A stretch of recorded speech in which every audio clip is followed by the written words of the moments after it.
chipulumutso wa Kristu sichikhala ntchito yovuta zonse zina siyanitu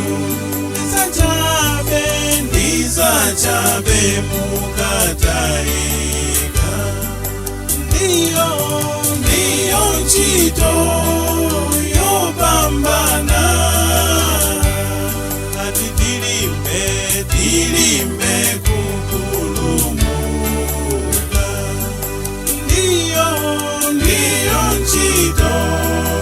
yopambana tilimbe kupulumuka wapindula njitu muntu akagonjetsa dziko lonse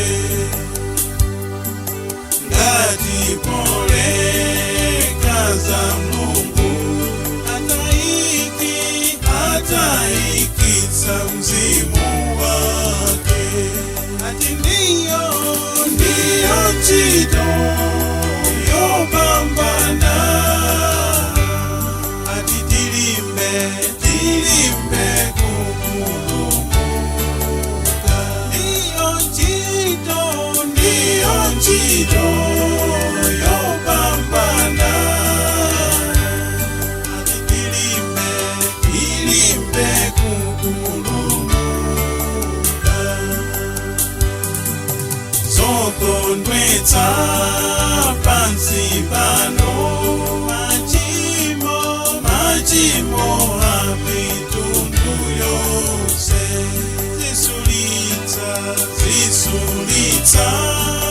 maunyolo ademoni mudana nafe ndiyo ntchito yopambana ati tilimbe kupulumuka ndiyo ntchito yopambana tilimbe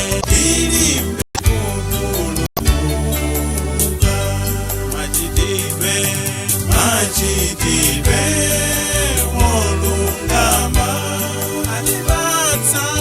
atipatsa moyo wa Mulungu kumwamba anthu oyera akondwa ali ndi ulemu ati ndiyo ntchito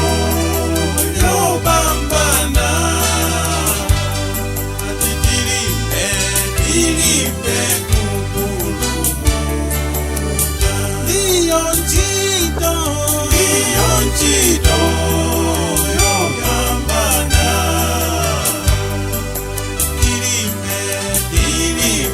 kupulumuka